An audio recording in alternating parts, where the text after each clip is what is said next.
Yeah, look, I had no real symptoms except for the frequently going to the toilet at night time, which is a symptom, of course, but no other symptoms. Having a regular PSA test since I was 50, and my GP saw there was a slight increase gradually to a point she was a little concerned about it and asked, would I like to go to a urologist, which I did do. Saw one here in Toowoomba, and from that I had the digital examination.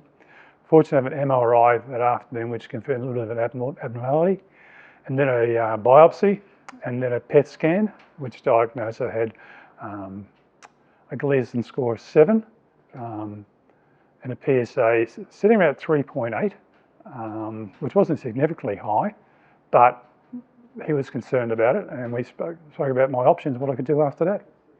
My mother died of ovarian cancer.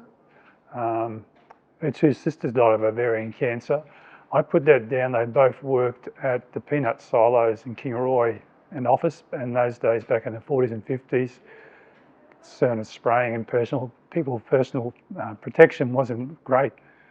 But my uncle had 3 daughters who died of cancer, breast cancer, and he said, have you ever been tested for the BRCA genes? I said, no.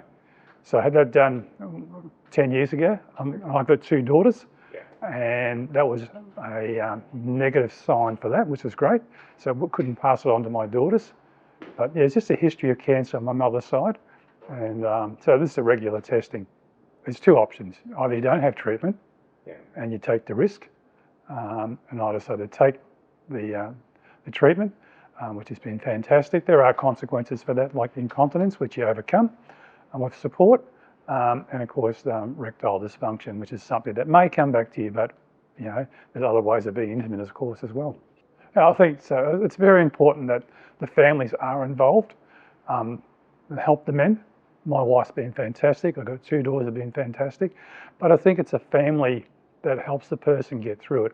It's the family that needs the support, and Ruth, as an educator, can provide that support, because when I got diagnosed, I said, all right, I can overcome this. It's not going to beat me. And my wife had the same capacity at the same time. So I think the role that Ruth does is vital to getting that message across that men, you can be men and still have prostate cancer, and you still can overcome prostate cancer. I've done a few prostate walks to support different groups.